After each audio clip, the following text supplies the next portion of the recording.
This is Scott Becker with the Becker Private Equity Business Podcast.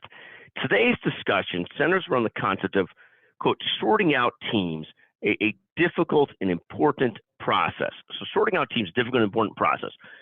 When a founder starts a company, the one of the most important things that he or she needs to do, aside from figuring out what they're selling, what customers want, what the product fit is who's going to do it? Who's your team? What does that team look like?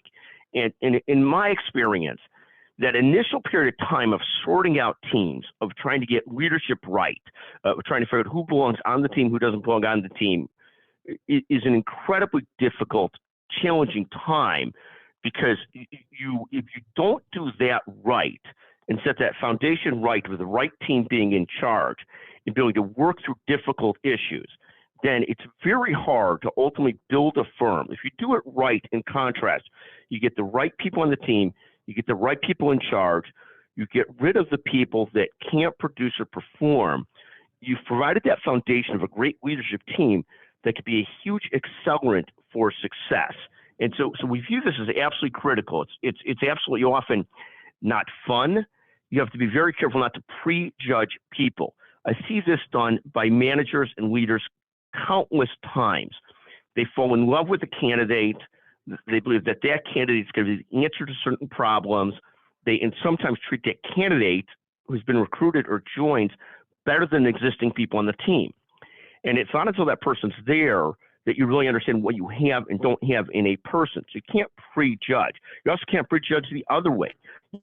People that might not have what seems like big charisma or big personal skills, but when you work with them, you find they're incredibly reliable, they're incredibly competent, and people follow them and listen to them, and they've got great thoughts and leadership.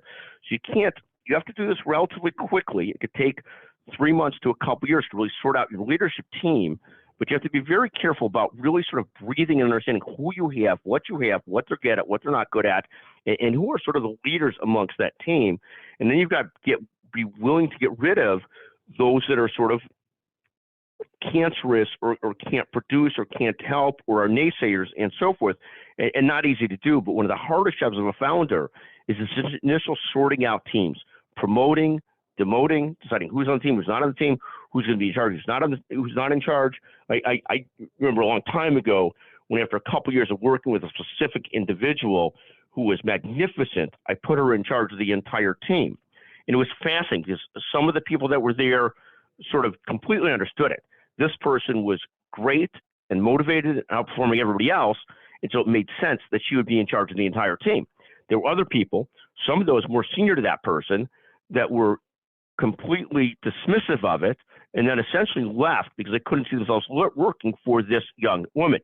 And it was fascinating to watch how this went, but it was one of the smartest things I ever did in business, was figuring out how to sort of those teams. And finally, at some point, I wouldn't say throwing my hands up and saying she's in charge of everything, but that was almost how it felt to me. Like I centered on, this is the person who's got the wherewithal to lead, and she's going to lead whether you all like it or not. It was a fascinating time. But I think this effort to sort out teams and businesses is so important to long-term setting the right foundation for a firm or company or business. Thank you for listening to the Becker Private Equity and Business Podcast. For a later podcast, a less serious podcast, please listen to my episode yesterday, Why I Suck at Golf, which is befuddling to me. Thank you for listening to the Becker Private Equity and Business Podcast. Thank you very much.